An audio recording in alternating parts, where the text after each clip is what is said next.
Hey listener, thank you for joining us today. Today's guest is Liz, the creator of the hit comedy webtoon Finding Fiends, a story chronicling a Steve Irwin-like Finn as he hunts cryptids with his cameraman Mothman on his way to internet vlogging fame.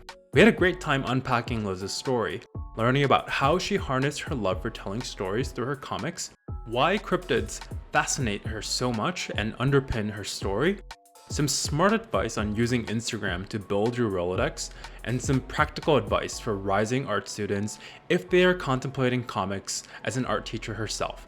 We had a great time talking with Liz and hope you enjoy it too.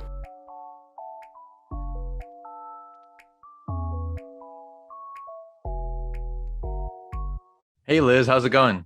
I'm great. How are you? I am doing well. Let's dive right in. I'd love to have you share a little bit about who you are. Yeah, so I'm Liz. I am from the wonderful state of Wisconsin, born and raised. I've always loved making stories and writing comics. I have a sketchbook full of comics that I made every day when I came home from middle school.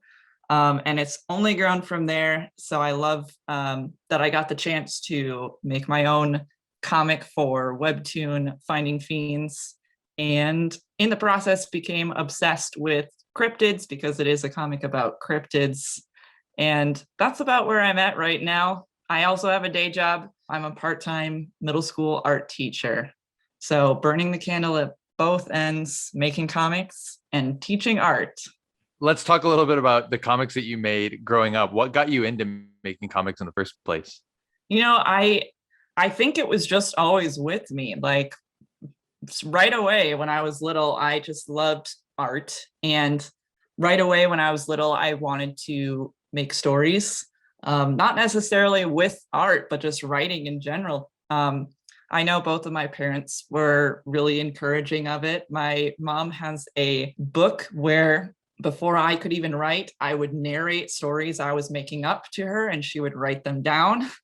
So I think it was just something I was born with, that I wanted to tell stories. And I got really into manga in middle school. I would say that was my first step into comics, not American comics, but Japanese comics. And from there, I was like, I could probably do this. I've got ideas. And yes, I have some very silly comics. I still have them. I hold them dear because I put so much time into them when I was through, honestly, kind of into into high school. I was working on them, and it was mostly like animals to start because little me couldn't draw people yet. But I had a lot of fun, and it really just kept going. It stayed as my hobby forever, and eventually I was like, "Wow, I think you can actually make money off of this, perhaps." So it was born out of just a love of doing it for fun. And here I am. So what sorts of stories would you draw? You mentioned that you would focus on animals because they were something that you knew how to draw early on. What were the types of Yes. stories that you would tell? Yeah, I think overall just kind of like adventure stories. I had the one that I wrote so much of and drew so much of was about a dragon and a dog and a tiger. And they were like best friends, and just kind of like the drama between them. They lived in like a magical land, and the dragon was like the last of dragons in their world. And it was funny, and it was kind of basic with like there's a main villain, and uh, he was after the dragon. I honestly can't even remember a lot of it, but I loved just kind of like an epic adventure story. I think inspired by the manga, with a lot of manga I was reading had like the really serious parts, but then also lots of like fun and silly parts. So that's what I always wanted to do too. So you started off drawing animals and you said that cryptids are obviously a big part of what you draw now. When did the Yes. cryptid obsession start? And for the listener who doesn't know, the definition I found is it's an animal that has been claimed to exist but never proven to exist. So like Sasquatch and Loch Ness are cryptids. I didn't know cryptid as a word until I read your comic, so something new that I learned. Yeah. Oh my gosh. It's a bit of a Pandora's box into that world because some people in real life take that very seriously. But honestly, I didn't like, I kind of knew about it, but I didn't really get interest is like the wrong word, but like just pay attention to them until really recently. I would say the last couple of years. Um, I always loved animals and like fantasy creatures, so it wasn't that big of a leap for me. Like I said, my middle school comic started dragon. Um, so I was like, yeah, I was the dragon and like unicorns and castles kid. And so um to find out eventually that there are people who believe that there are actual these weird creatures that are undiscovered or unexplained, and people have seen them, and there's all these like lore around them. I was like, that's really fun. Like I'll just say right away, I don't believe them until we really see them. But I still think it's fun that we basically are creating like American folklore with these stories and other creatures around the world, not just America. And I just started to look into that really when I started developing Finding Fiends. I found out more and more and more. I also started watching a infamous show called BuzzFeed Unsolved. Do you know? They cover a lot of cryptids in their show, and in a really fun and humorous way, but also exploring just the folklore of it. And eventually the Finding Fiends world started to evolve in my head from there. But it was really recent, like I said, only past couple of years when I started putting together Finding Fiends. And folks, it's Finding Fiends, not Finding Friends, as I have made the mistake myself. But how did you come up with the concept? It's one thing for you to start with cryptids. It's another for you to kind of create this world and then move on with the characters that you have. So Yeah. how did it all come about? Yeah, it really came together in bits and pieces. So for several years, and I genuinely am not really sure where this initial idea came from. I just randomly one day thought, you know what's a really funny idea? If there was like a Steve Irwin crocodile hunter guy, but only for supernatural creatures like cryptids. And I do remember thinking to myself, that's really good. That's funny. But I did not do anything with it. I just kind of had it in the back of my mind that I was like, that's pretty funny. I bet no one's done that. That was basically all I thought. And so years go by, literally, I just have that thought and I put it on the back burner. And I have several other stories I'd love to eventually make. And one of them is another one that's a supernatural world.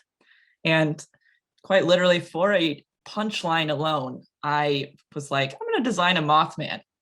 I've seen him around on the internet. I've seen pictures of him and heard about it. And I've seen this BuzzFeed Unsolved episode about Mothman. I'm going to design him just for fun to be a joke in this other comic that I'd like to make. So I designed this Mothman. And first of all, shout out to one of my friends, Ashley, who I sent her this drawing of a Mothman design. And I was like, what do you think? Because it's a little hard to differentiate and make unique a Mothman design, because all you have to work with is like red eyes, tall, dark figure, and wings. So I sent her what was the original Dave, and she didn't say anything, but she sent back my picture, but she had drawn over it, on top of it, the little kitty mouth that Dave has. And I was like, oh my gosh, yes, that's amazing. That's the key. This has taken the design from 10 to 100. But it was literally just for fun. And I was like, this is so funny. But I do really like this design, and it's too bad I made this for literally just like a throwaway joke. However, then I'm not really sure how this thought collided, but suddenly I was like, hey, that cryptid guy, that was like the Steve Irwin guy I thought of a while ago. What if I could do something with this Mothman and him, who is just a concept still? And it kind of started to go from there with that one colliding thought was like the big bang of creating Finding Fiends, that like, what if I take this Mothman, combine it with that idea of the crocodile hunter cryptid guy. And I do have this, I've always had this issue where I will have an idea and I always take it like, I can't just have it on a surface level for fun. I have to take it deeper. Even if I'm like, I don't think I'll ever do anything with this. I just have to develop it. So I immediately started trying to develop this into like a full concept. I was like, well, obviously this Steve Irwin guy has to have a show to show his showmanship and of being a cryptid expert. And then I was like, well, so then is Mothman like his friend? Is it just a reoccurring thing? And I thought, well, he needs a camera guy. What if Mothman was the camera guy? And that was another moment of like, oh my gosh, that's so good. That's so silly that a cryptid show would have a cryptid as the camera guy. And honestly, from there, it just turned into more of like, how can I get this as like a solid idea with like, what's the plot? What's, if there's any conflict, or is it just silly? Initially, I was probably thinking it was just going to be all silly and not really anything further than just jokes. But like I said, I always have to take things deeper and develop them more. So I started building in like, well, what's Finn's? Finn is what I named him eventually. I was like, what's Finn's deal?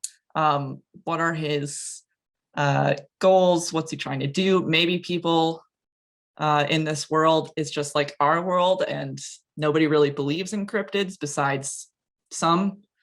I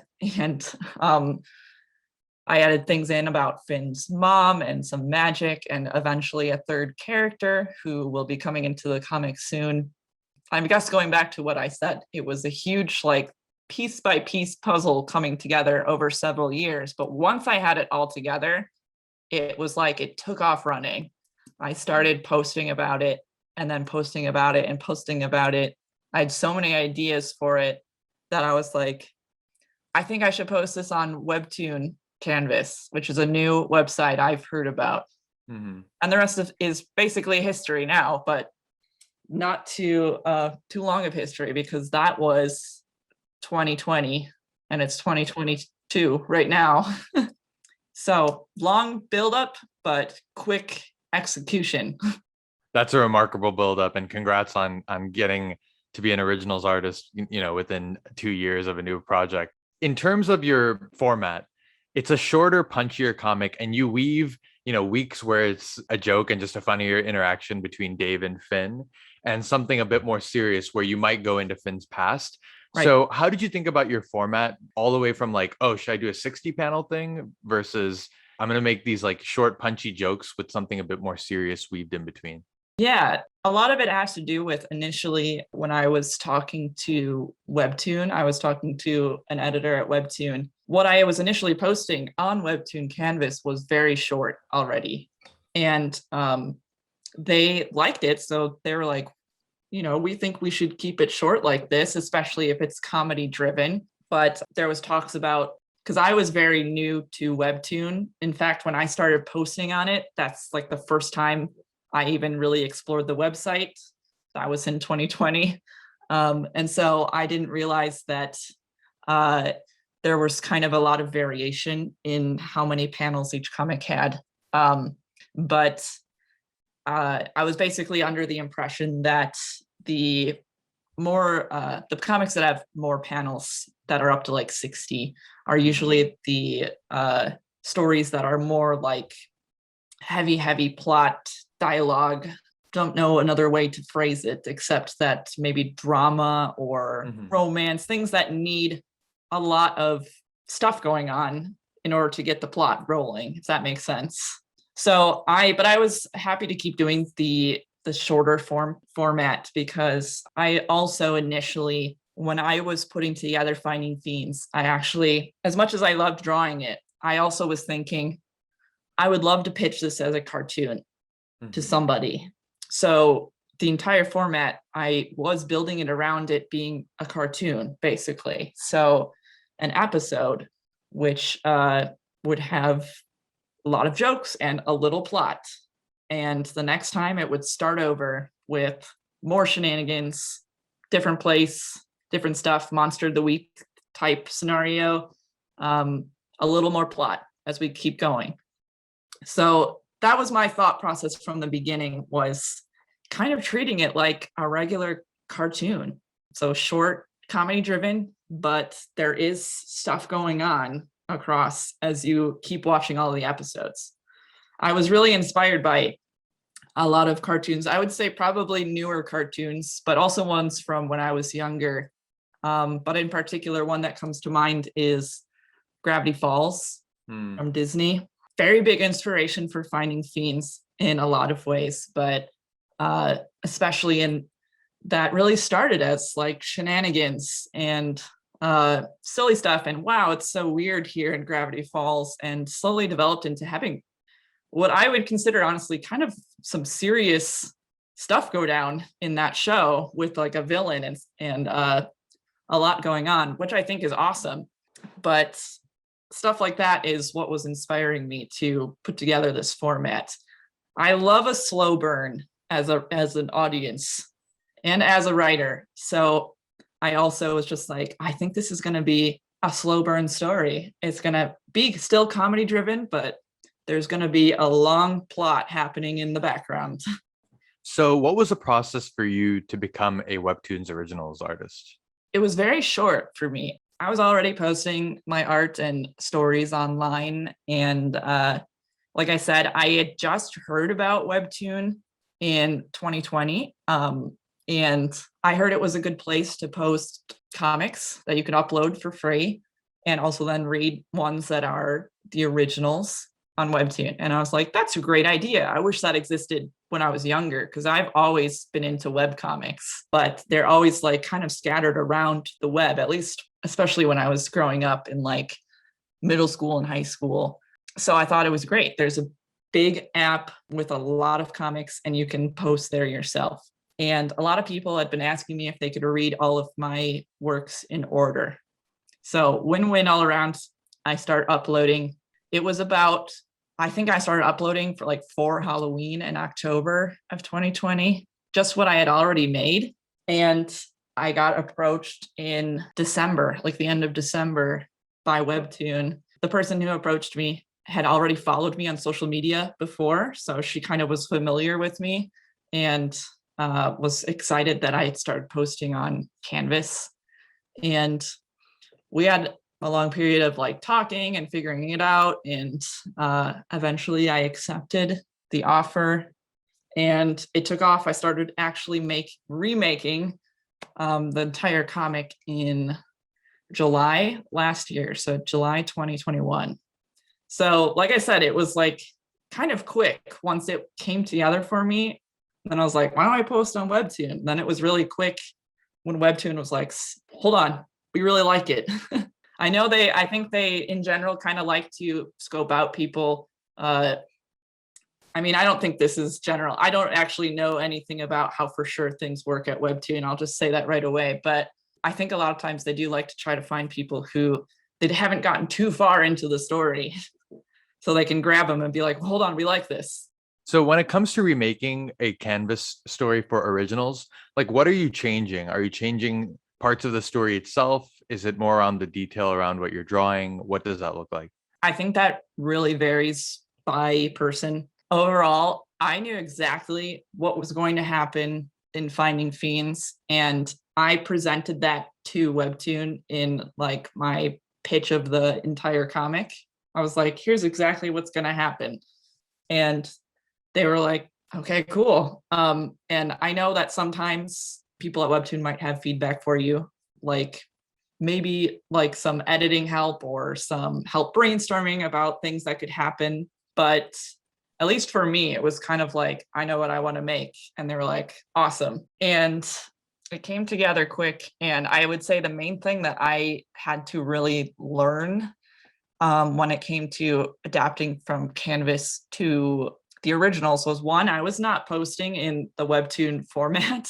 I was kind of posting in my own made up format that was just made for social media posts. And number two, I had to adapt to the pacing that is required for creating like a webtoon comic, as far as like the panel spacing, the panel sizing, the dimensions of what you're making, like kind of like all the technical things behind it, where it wasn't so hard for me, but I know for some it can be kind of a learning curve. I would say it is something that probably everyone has to get used to. But once I got in it, I learned it, I picked it up. That was the biggest thing for me. I didn't really have a beginning to the story when I started posting on Canvas. It was kind of like I threw everybody into the story. And I had planned to do just like flashbacks to how Finn and Dave met and stuff like that. And I already knew when I was in talks with Webtoon, I was like, well, if I start this over, I'm going to start it over from like the beginning, I think, instead of throwing people in there. So that was really it for me as far as like jumping into the originals was, okay, I'm going to start over from the beginning. I can still reuse some of my Canvas stuff. And I need to figure out pacing and creating the actual technical parts of the comic. So if I understand that correctly, it seems like the story and kind of what you wanted to do, that didn't change too much because you had a strong sense of what you wanted. Yeah, I think it forced me to put it together a little more, because when I make things for fun, it's just all kind of like floating all over the place in my head. And for Webtoon originals, I got out a document and typed it all out. I actually do episode by episode. Like how I set it up is I do a table that is just like episode number blank, and I put like a summary. I'll put like the joke if I have the specific joke. I'll put like what characters are in it, and I just do that for every episode. I know the longer comics, I believe a lot of people like to actually just script, but mine is so short, I just type it in a little summary. And a lot of times we'll just write the actual dialogue in like storyboarding and stuff like that. In terms of support, what does Webtoon give you? You always have an editor to help you. And your editor is the person to go to with your needs for your story. If you need help brainstorming, if you need help just writing in general. I know a lot of Webtoon creators like to work a lot with their editor on the pacing for the episodes, especially the longer form series, when they should end, like the season finale, what should we end on in the story at this part, and stuff like that. So the editors are amazing support. They know how things work at Webtoon, and they're there to help you make your story and also make sure we get it in a way that works well with the Webtoon format. Because I also think like setting things up as episodes and then seasons, I think is different for a lot of people too. They also they'll check over your episodes for typos, which is amazing for me in particular. I'm very good at making typos. So much appreciation to my editor for always doing that. They'll also look for, like, when you submit an episode, they'll look for any sort of errors in general, which is also great. I'm pretty sure, I'll just call myself out, I'm pretty sure in the first episode of Finding Fiends, Finn has 4 fingers in one panel, or maybe the second episode, but they're great at just scanning over your work for stuff like that, and then also getting into the nitty-gritty with you. And it's really up to you, I believe, as to what kind of help you really seek out from your editor. Is, I think, varies a lot from creator to creator. And what's your favorite part of being an originals artist? My favorite part is I get to make my story and present it to a lot of people beyond the scope that I would have been able to just on my own, as far as I think, at least. And a lot of more variety of people than I probably would have been able to reach. I really, really enjoy, I don't read my comments a lot, but I do sometimes see or get messages from people that are like, I'm 30 and I read this comic with my 5-year-old. And I'm like, That's amazing. Oh, it's not my intended audience, but I think that's great. So just being able to reach people like that, I think is my favorite part of being on Webtoon. Did you have a particular audience in mind, or did it start with you being like, I find this to be pretty hilarious. I really want to make it. It's funny. I usually, when I make stories, the audience is not as big of a picture in my mind, because I'm like, I'm gonna make the story that I want to make. But Webtoon often, as far as I know, I think they like to know who you think you want to target with your audience. And the funny story is that when I was making Finding Fiends, I was kind of technically making two versions of it. And one was like the one that is on Webtoon right now, which is a more general audience rating, is what I'd call it. And I was planning another version that was more of an adult version. And I don't mean anything crazy by that either. I just mean like more adult targeted. Like one of my favorite shows and one of my favorite movies is What We Do in the Shadows, which is an adult show about vampires, a comedy. And I initially thought it'd be really cool if I had a version of Finding Fiends that was more like that. So I was thinking about that, but eventually chose to go with the more general audience. I decided that there would be no swears in the comic. That was my decision, so that it was just a little more, even more open to a lot of different people reading it. And I think it has worked, because I definitely get, like I mentioned, a variety of messages from people that are varying ages who read the comic. And I know that, I think Webtoon, I would guess their audience is mainly teenagers and younger teenagers, but it's great to reach them. It's great to reach adults and young adults, and then I guess adults reading with their young children. I think it's awesome. I'd love to spend some time talking about your social media. So you talked about making Finding Fiends for social before. You have a huge Instagram following. How do you approach your Instagram, and why do you think it's so successful?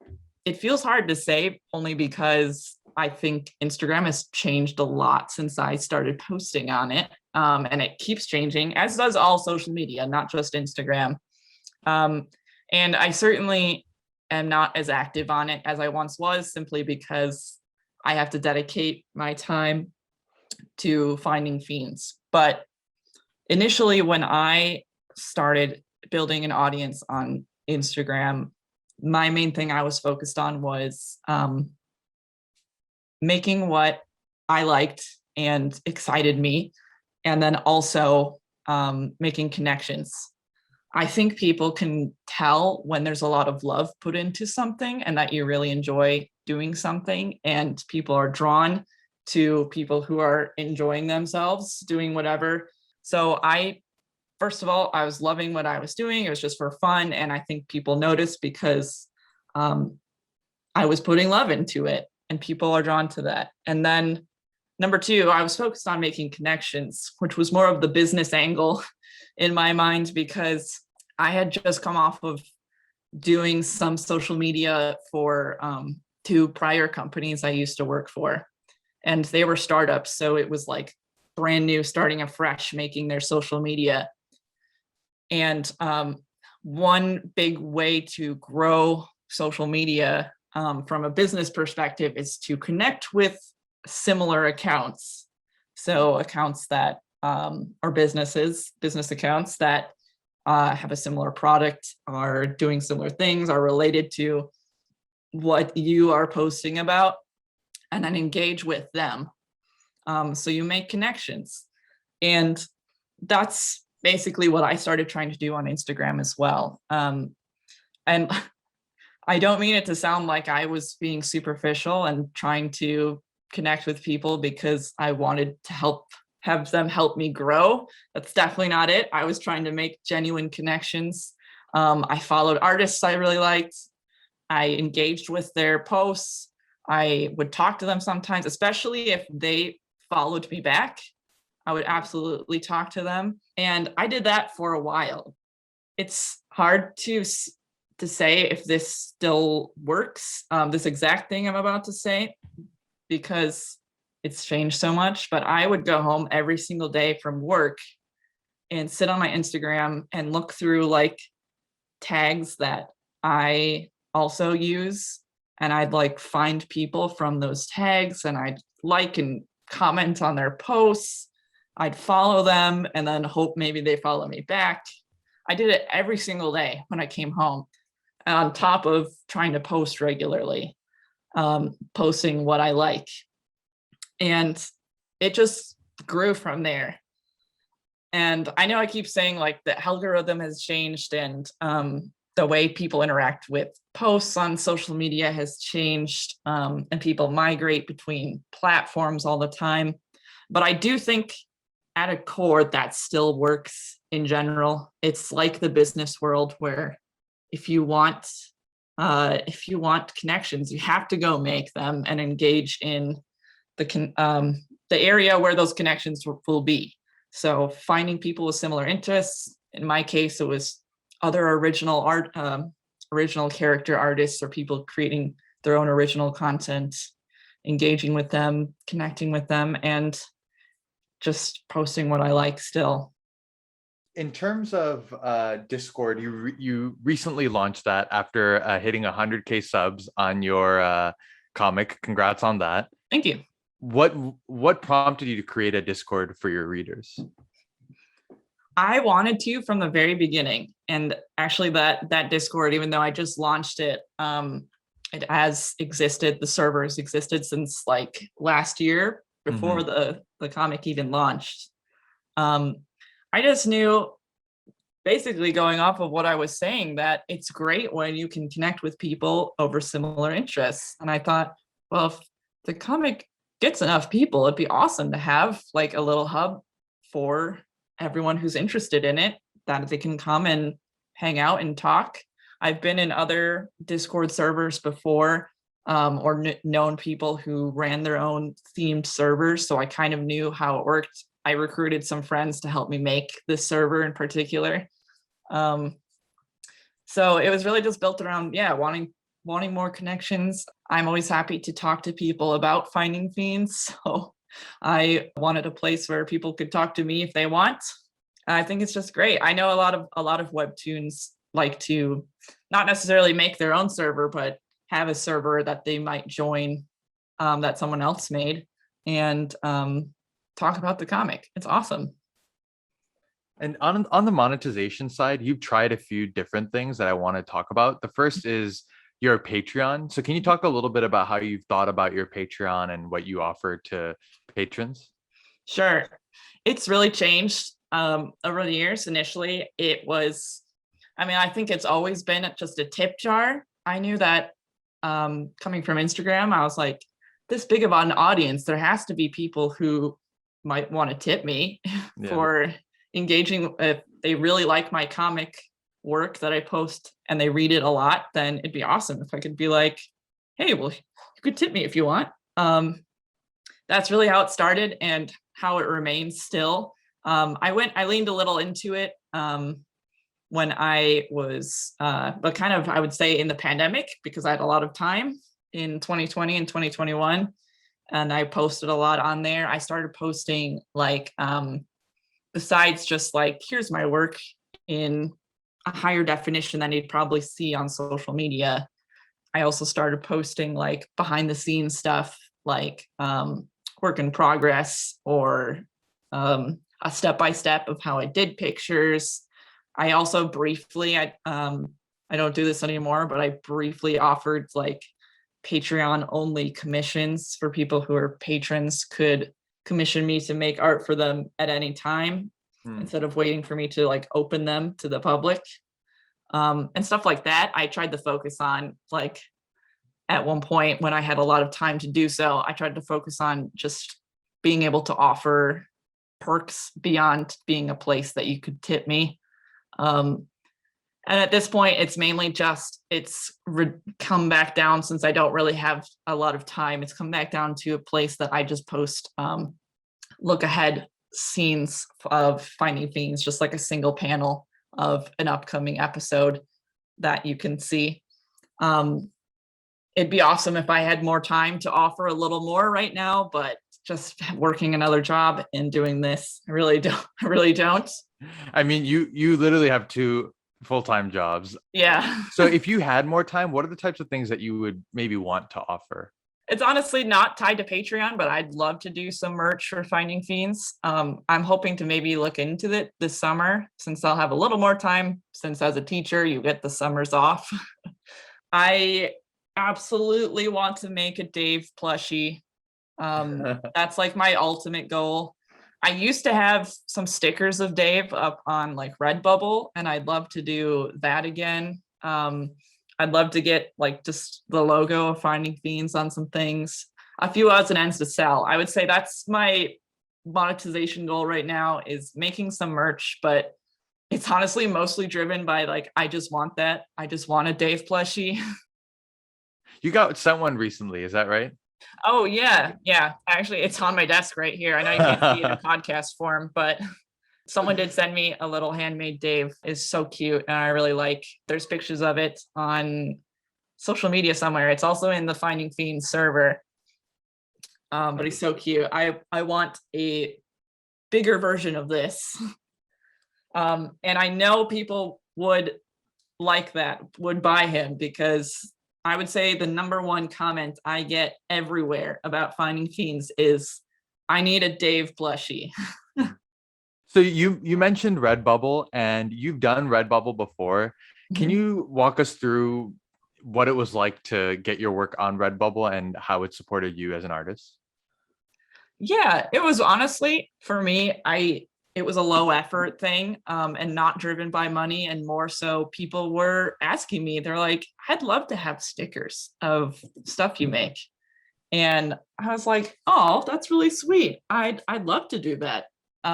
So it wasn't driven by making money. It was driven by people are asking me for this, and I'd love to do that too. So I knew Redbubble existed, and there's some other sites like Redbubble that I was like, I think it'll be easier on me too, as someone with another job right now, if someone took care of all of it for me and I just uploaded the designs.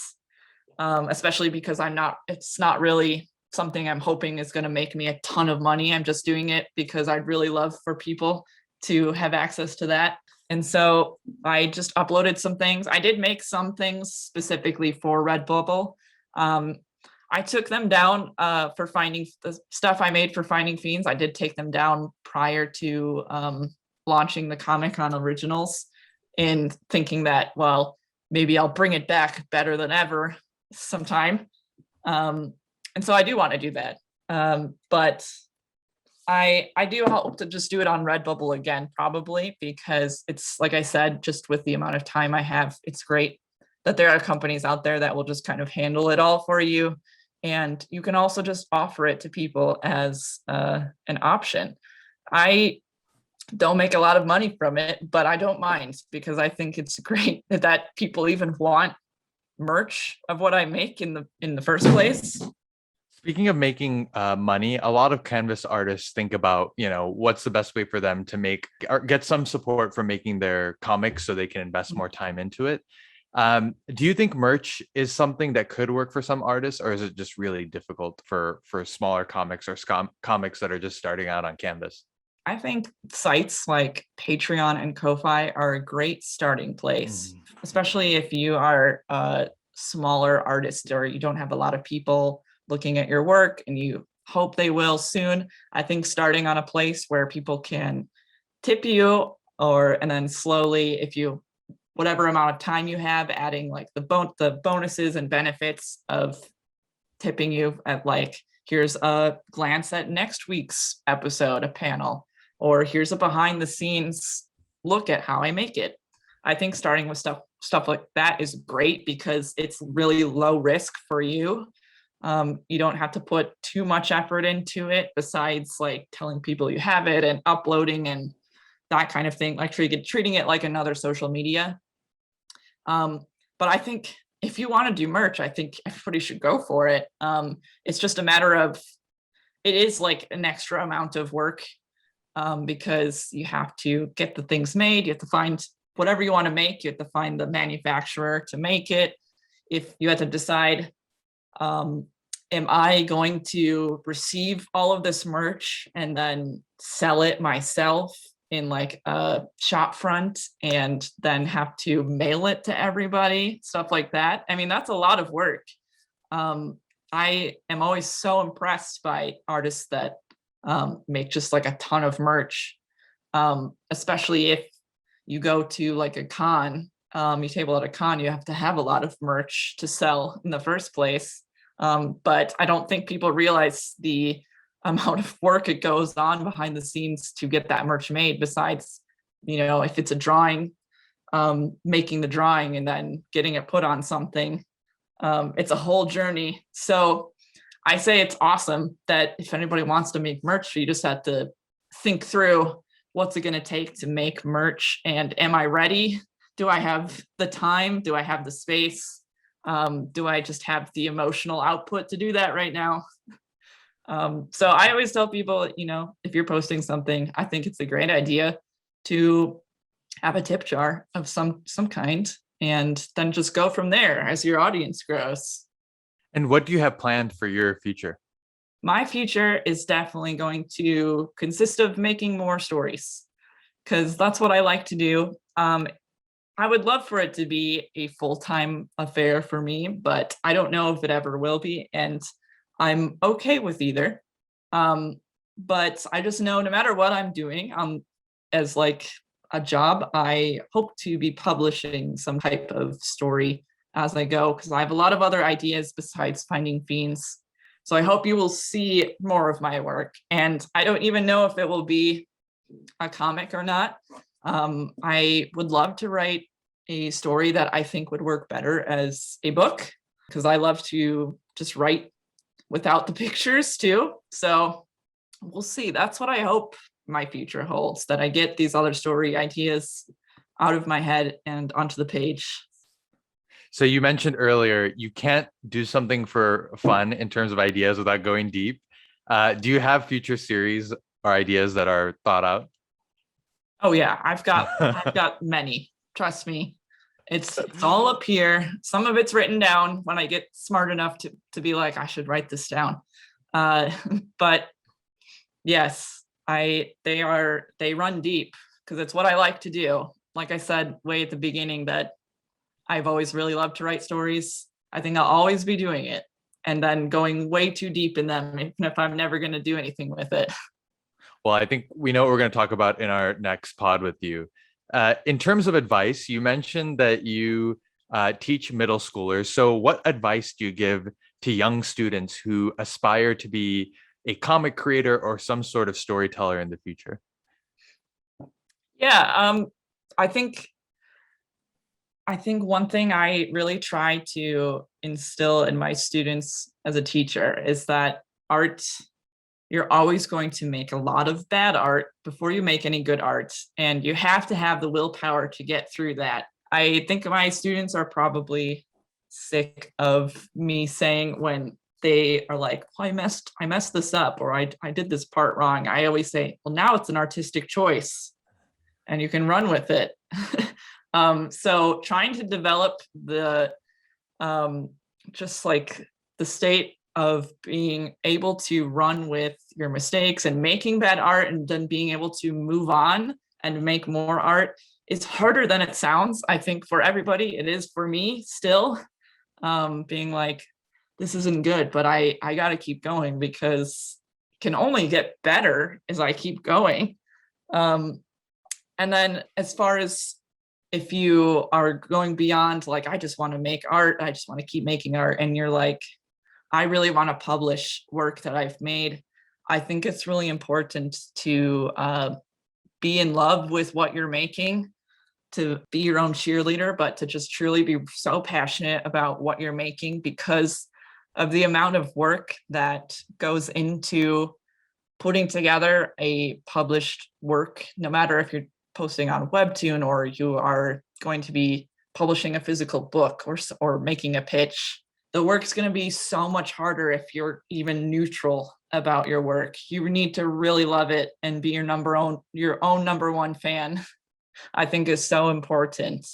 Don't lose your love for what you're doing, and try your best to push through the times that you're not loving what you're doing. I love that advice, and I think that can apply to folks beyond being comic artists. So absolutely Totally. love that. Are you ready to close it out with our rapid fire round? I'll try to be ready. Yes. You won't be ready. That's unfortunately okay. the trick with the rapid fire. Which fictional character best describes your personality? Oh wow. I'll say that's really hard. I can't do it very fast. I loved the show SpongeBob growing up. I'll say SpongeBob. Wow, SpongeBob is awesome. 3 webtoons you would take with you on a desert island. They can be any comics, don't have to be webtoons. I'll do webtoons. I would take Everything is Fine. That's one of my favorites. I would take Muted, another one I really, really liked. And I would take Brimstones and Roses. I think those would be my 3. If you could pick any creator to have dinner with, who would it be? Oh, I don't know how I can pick any of them because Yeah. I've chatted with a lot of them and they're all so lovely. I would love to just meet any of them at any given moment at a con or anywhere. I had the chance to have lunch with my editor, and that was amazing. But I know there's a couple, and I don't want to single any of them out, but I think there's a couple who are kind of close to me in the Chicago area. So cool. if I get to meet up with them, because I'm over here in Wisconsin, that would be amazing. What's your favorite scene from any webtoon? Oh man, I think there are so many that are really cinematic, and I just love it. But the one that immediately comes to mind is another scene from Everything is Fine, where Mike, the author, really played with building up tension by just making an extremely endlessly long panel of a road. And I think, as I'm remembering right, the color started changing, like getting like redder and darker. And it was just the characters traveling in the car, but it just went on for a very long time. And I thought that was an awesome way to use the format, the scrolling format, that you have to scroll and it's like building your nerves and the tension as you keep going and it's just still going. I thought that was really, really creative and awesome use of the format. And finally, if you could have dinner with one fictional character, who would it be? Maybe it's selfish to choose my own characters, but I'll have dinner with Finn and Dave. I think that would be an interesting dinner. Dave in disguise if we're out somewhere, but I think Finn would have a lot of stories to tell, and Dave would just be silly. Make for an interesting dinner and a show. It's not selfish at all. You created these characters and you have not met them in person, so that's totally fine. Well, please check out Finding Fiends. It's a Webtoon original. It's hilarious. And Liz, thank you so much for taking some time to be with us today. Thanks so much for having me. Thank you for joining us today.